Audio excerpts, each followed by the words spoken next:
the Dead Sea Scrolls considered the oldest manuscripts in the Hebrew Bible, well, researchers in Germany carried out tests and found that 5 of the fragments were actually fake. What if God was not only a father but a mother too? Today I've got a gripping story about a hidden piece of Christian history. Back in the 19th century, Gideon Jasper Ouseley traveled the globe hunting for a secret Bible that turned traditional beliefs upside down.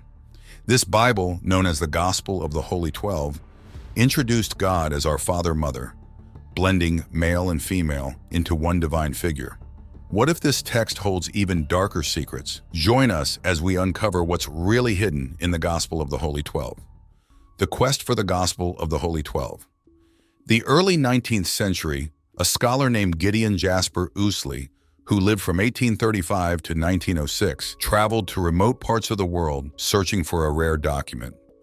This document was a controversial version of the Bible that challenged traditional teachings. Gideon Jasper Ouseley, driven by a deep curiosity, wanted to find the Gospel of the Holy 12, also known as the Gospel of the Perfect Life. This scripture was very different from usual Christian texts. It started the Lord's Prayer with Our Father, Mother, suggesting that God included both male and female aspects, called Abba Amma. This idea meant that God was not just a father, but also a mother to everyone. The gospel also supported a vegetarian lifestyle, focusing on compassion and non-violence towards all living beings. This was a new and radical idea, suggesting that a good life was one of kindness and respect for all creatures. This document didn't just challenge views on God's nature, but also urged people to live more gently and compassionately. Gideon Jasper Ouseley's story in the Gospel of the Holy 12 invited people to think about a more inclusive and kind approach to spirituality. This message still resonates today, encouraging those seeking a closer connection with the divine and all of creation. The late 1800s, a Franciscan friar named Placidus went on an amazing trip to a monastery in Tibet. While he was there, he found some very old manuscripts and carefully brought them back with him. When he returned, these documents were translated from their original languages. People got really excited about this discovery, and soon the documents were sent to the Vatican in Rome for a closer look. But what happened next was quite surprising. Instead of sharing these writings with everyone, the Vatican decided to keep the book hidden. This decision caused a lot of controversy among scholars and historians who were eager to learn about the true origins and contents of these ancient texts. For years, these texts had been interpreted in different ways from Greek and Latin versions. One of the most interesting parts of these texts is a unique prayer that goes, Our Father, Mother, who art above and within, hallowed be thy sacred name, in twofold Trinity. This prayer brings up intriguing questions, like what a twofold Trinity means and what it tells us about spiritual figures. The journey of these manuscripts from a remote Tibetan monastery to the secretive halls of the Vatican shows a tapestry of human curiosity and the endless quest for knowledge. But that's not the most surprising part. This story not only helps us understand spiritual texts better, but also highlights the often complicated relationship between discovering new information and deciding whether to share it. The adventure of these manuscripts is a perfect example of the excitement and challenges that come with uncovering hidden truths. Let's explore an interesting idea that has 3 parts: a small section, a large section, and the whole thing. Imagine using a special tool called golden ratio calipers, which have 3 legs. These symbolize a trinity. The ratio between the large and small sections matches the ratio between the large section and the whole. This concept connects to the Lord's Prayer, highlighting the Holy Trinity. As the narrative unfolds, it depicts a serene scene where Jesus is found in a solitary moment of prayer atop a mountain. His disciples, upon reaching him, receive his teachings on the nature of prayer. He advises them to seek solitude when they wish to communicate with the divine presence, referred to as Abba Amma, symbolizing both transcendence and immanence. The prayer he shares starts reverently, addressing this divine presence as, Our Father, Mother, who art above and within, hallowed be thy name, setting a tone of sacredness and dual embodiment of the divine. This part shows how the divine is both close and all-knowing. It connects these divine qualities to both the universal and personal aspects of spirituality. Prayer is shown as a way to link humans with the divine, making the Lord's Prayer more than just words. It's an invitation to a deeper spiritual connection. May your holy name bring success in wisdom, love, and fairness. Let your kingdom spread to everyone, and may your will be done on earth just like it is in heaven. Give us our daily bread and the fruits of the living vine. Just as you forgive our wrongdoings, help us to forgive those who wrong us. Shower us with your kindness, so we might do the same for others. In times of temptation, protect us from evil. This passage, one of the most well-known teachings on prayer, shows us how to ask for divine help and practice forgiveness. It's similar to the symbols we see in Christianity. The dove, often appearing at key moments in Jesus' life, stands for peace in the Holy Spirit. The lamb, another important symbol, represents innocence and sacrifice. But this isn't the most important part. These symbols are more than just pictures. They have deep spiritual meanings. The lamb, shown with a golden aura and a cross, stands for the connection between the physical world and spiritual enlightenment. This image, with its mysterious Greek writings, hints at an ancient wisdom and a link to the divine. But that's not all. As we finish one story, a new lesson in numbers and divine order awaits, promising a deeper understanding of ancient wisdom. The divine geometry, decoding sacred patterns. The Christian Bible, there's an interesting idea called the Alpha and the Omega. It stands for the beginning and the end. This theme shows up in many different stories and teachings. One well-known story is the tale of the prodigal son. Another story that catches my attention involves something called magic squares. This brings us to an interesting parable called the parable of the 7 palms. In this story, Jesus presents a unique situation with his disciples in a field surrounded by 7 palm trees.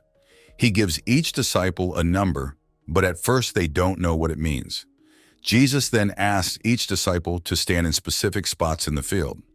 By doing this, he forms what's known as a magic square. This story, found in section 54 of our text, shows the idea of as above, so below, highlighting the divine order in the kingdom of heaven. But this isn't the most interesting part. The magic square is a 7x7 grid with 49 numbers. The total of these numbers is 175. When you connect the numbers in order, they form a beautiful mandala, a visual symbol of harmony from what looks like chaos. This pattern not only looks beautiful, but also shows a deeper cosmic order. The sacred text, there is a tale of Jesus reaching a location distinguished by the presence of 7 palm trees. Upon his arrival, he summoned his disciples to gather around him. To each disciple, he assigned a unique number and a name that was theirs alone to know. Jesus instructed them to uphold their faith steadfastly within God's abode. He also directed them to demonstrate their unity and purpose through the order of the numbers he had bestowed upon each of them. This act symbolized their roles and responsibilities as his followers, marking a significant moment in their spiritual journey under his guidance. The setting of the 7 palm trees and the specific instructions provided by Jesus underscored a profound lesson in obedience, identity, and the importance of divine order. The disciples stood around him in a square shape. They tried to count their numbers but couldn't get it right. Confused, they asked Jesus, "Lord, we can't complete the count." Jesus taught them about humility and leadership, saying, "Let the greatest be like the least, and the first be like the last." After hearing this, they changed their formation. Now there was a strong sense of equality among them, even though each had a unique mark. The beautiful patterns of sacred geometry, we see a higher order where everything mirrors everything else. What's above is like what's below, and what's inside is like what's outside. This symmetry shows a divine balance and unity, echoing the words of the Lord who said, "It is enough. This is the house of the master builder where everything is perfected." Even though this heavenly design has many parts, it remains one connected whole, showing complete unity. Imagine a story as magical as a puzzle where every line and corner adds up to the same special number. This story is about someone whose life changed after finding such a puzzle in math. They discovered a deep connection between this math puzzle and ancient Christian writings. This wasn't just any discovery, but the start of a journey into sacred shapes and symbols found in these old texts. One day, something amazing happened. This person walked into a unique bookstore in Sydney, known for its rare spiritual books. They usually looked at books about Buddhism or old Indian philosophy, or even the math mysteries of Pythagoras. But on this day, they felt pulled toward the Christian books, a section they hardly ever visited. There, among the old, thick books, one book stood out. It was almost falling off the shelf. As they reached to fix it, it almost felt like the book jumped into their hands by itself. Cradling the ancient tome, a profound connection was felt, as though the book had chosen them. It radiated with stories, seemingly existing with a purposeful intent to guide through the vast queries they harbored about Christianity. This moment served as a poignant reminder of the invisible forces that mysteriously steer seekers towards the revelations needed in the most unexpected manners.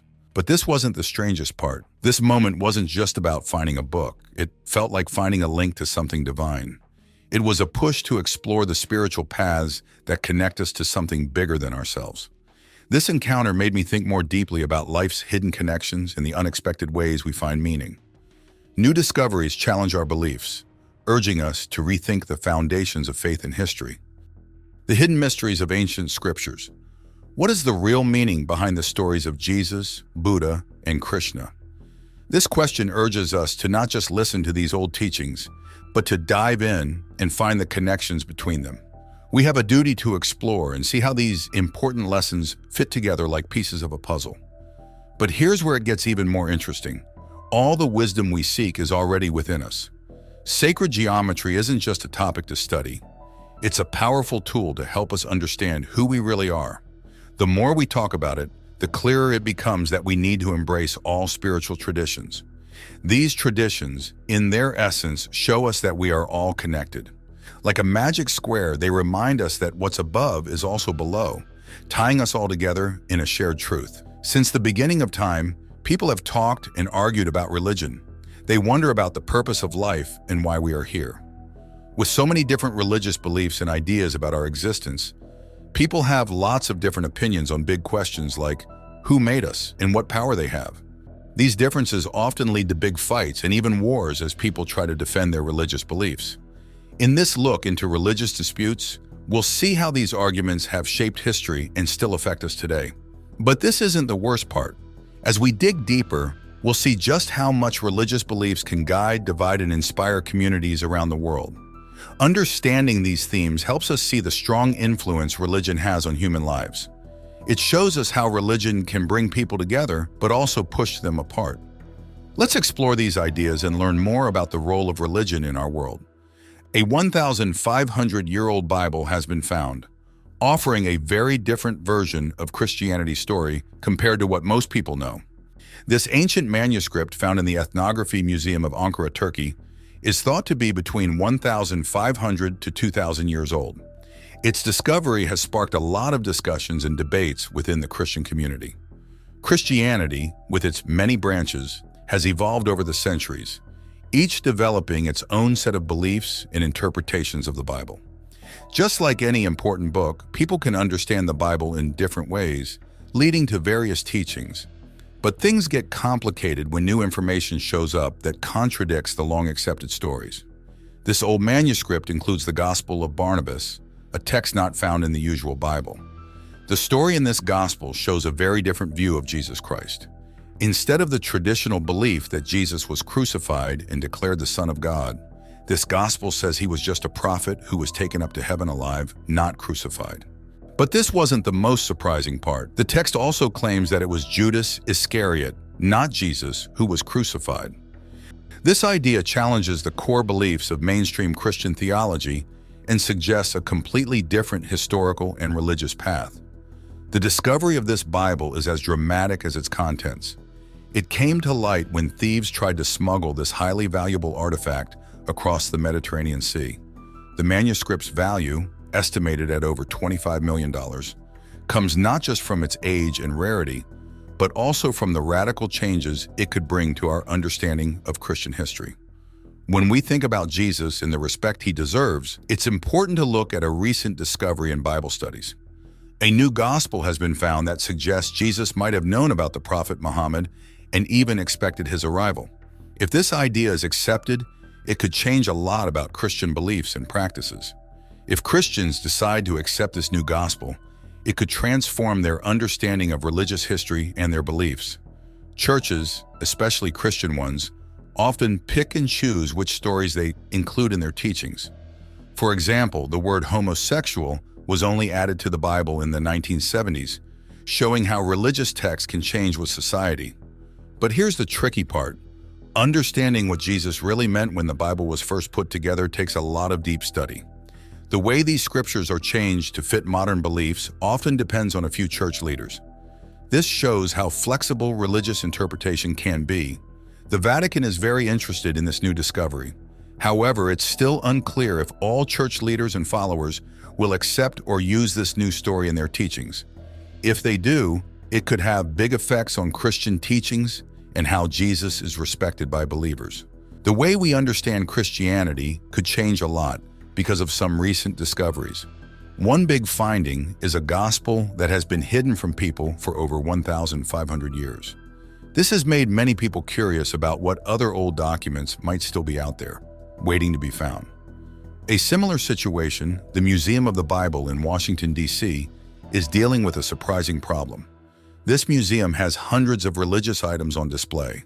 Some of these items were thought to be amazing archaeological finds. For example, the museum had pieces that were believed to be part of the Dead Sea Scrolls. These scrolls were thought to give us direct insights from the original Hebrew Bible. Exploring ancient artifacts, we uncover secrets that reshape our understanding of the past. A new chapter in biblical history. But here's the twist. These pieces turned out to be fake. This isn't just about a few artifacts being wrong. It makes us question how we check if historical religious texts are real or not. It also makes us think about how these mistakes could change what we know about biblical history. Now, people are wondering, how many other pieces in museums might not be real? What does this mean for the history we've been told? The discovery of these forgeries is a reminder that we need to be careful and thorough in our quest for knowledge. So what does this mean for the future? It means we might see more surprises as we dig deeper into our history. These findings remind us that our understanding of the past is always evolving and that we must stay open to new information. An interesting turn of events after a thorough 6-month investigation led by Colette Lal from Art Fraud Insights. It was found that the so-called ancient texts at the Museum of the Bible were actually fakes. Shockingly, the materials for these writings came from an old leather shoe, showing a clear intent to deceive. This news was a big blow to the Museum of the Bible, a favorite place for church groups and youth organizations to visit and learn more about their faith and the beliefs of others. Realizing that they had been admiring forgeries has caused deep disappointment among the museum's visitors and supporters. But this wasn't the worst part. The museum, located in Washington, D.C., was founded by Steve Green, an evangelical Christian billionaire who spent over $500 million to set it up. Surprisingly, many of the museum's key exhibits do not have proper authentication documents. This raises serious questions about the integrity of its collection. Despite these concerns, Green seemed to have ignored the authenticity of several pieces to keep attracting visitors, a strategy that is now being publicly criticized as more exhibits are examined closely. Art experts use techniques like 3D analysis, infrared spectroscopy, and X-rays to carefully verify the authenticity of artifacts. This detailed work is crucial because it supports the credibility and success of any museum. Without genuine artifacts, a museum's value and trustworthiness are questioned, making the recent findings even more disappointing for those involved. But the situation gets even more complicated. The need for genuine artifacts is essential for maintaining a museum's reputation. If visitors can't trust that the exhibits are real, they might lose faith in the institution altogether. This trust is built on the hard work of experts who ensure that each artifact is real and not a fake. The story of how the Dead Sea Scrolls were found has been widely accepted for a long time. It begins with a shepherd who, while looking for a lost sheep, discovered a hidden cave near Qumran, close to the Dead Sea. Inside this cave, he found ancient pieces of text now known as the Dead Sea Scrolls. But this version of events is now being questioned. New evidence suggests that these scrolls might not have been found by accident. Instead, they might have been placed there on purpose. This raises questions about who could have planted them. Was it the shepherd, hoping to find treasure? Or perhaps it was the curators at the Museum of the Bible, who have been accused of stealing artifacts from Iraq. But that's not the only mystery. Let's move on to another famous biblical relic, the Ark of the Covenant. The story goes that as the Israelites traveled through the Sinai desert after leaving Egypt, Moses, following God's instructions, told them to build the Ark of the Covenant. This special ark was meant to hold the sacred tablets with the Ten Commandments, which were believed to have divine powers of both kindness and destruction. Some believe these tablets were made from gold taken from the Garden of Eden, representing the moral code of the universe. But just like many stories from the Bible, the truth and meaning of the ark's tale vary, leaving it open to endless debate and discovery. But the mystery doesn't end here. The Ark of the Covenant's journey continues to spark curiosity and wonder. Some say it still exists, hidden away in a secret location, waiting to be discovered. Others believe it was lost forever, its secrets buried with time. The story of the Ark, much like the Dead Sea Scrolls, reminds us that history is full of questions, waiting for answers. Experts who study the Ark of the Covenant have debated what it was made of. Was it just gold, wood, or a mix of both? They also wonder what special powers it might have had and where it went after disappearing from Jerusalem around 587 BC. According to old texts, God gave the Israelites very detailed instructions on how to make the ark. It was supposed to be a mix of acacia wood and gold.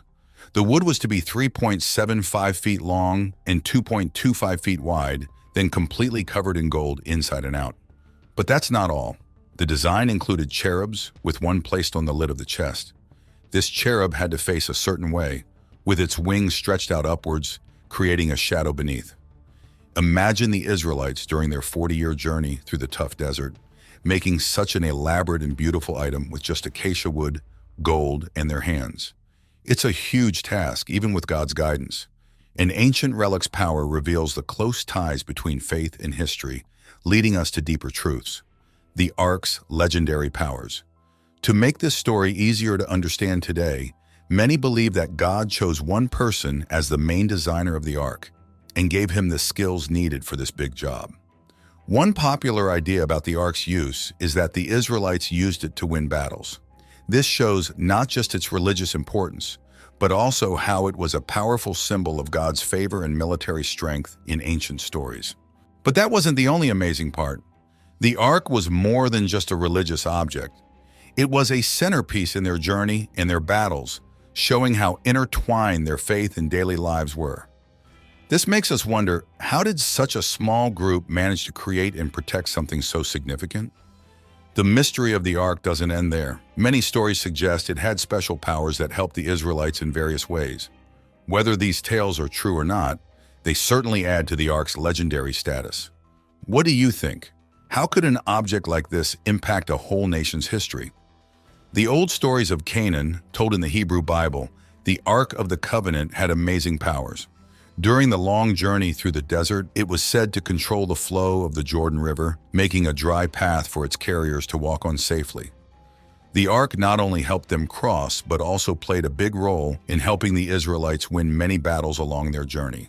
Because of the Ark's reputation for bringing success and victory, many people wanted to have it. Its great power was well known, and eventually, it caught the eye of thieves who stole it from the Israelites.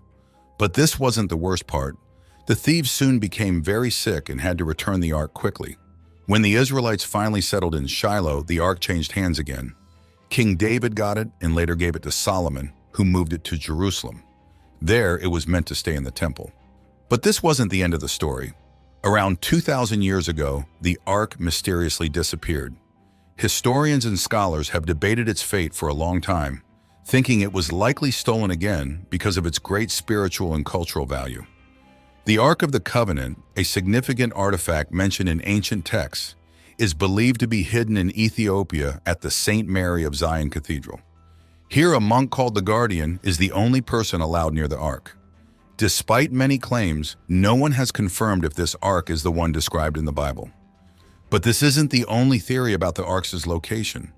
Some say the Ark is hidden in a cave on Mount Nebo, as mentioned in the Book of Maccabees. According to this story, the Ark will stay hidden until God decides it's time to show it again, which many believe will be a sign of God's compassion towards humanity. The mystery doesn't stop there. Some people think the ark will only appear when the Messiah comes to save his followers. Others believe it will show up in the very last days of the world. These ideas keep the conversation about the ark alive and highlight its importance in both history and religion. What if the ark's discovery could alter our beliefs forever? Share your thoughts in the comments, hit like, and subscribe for more.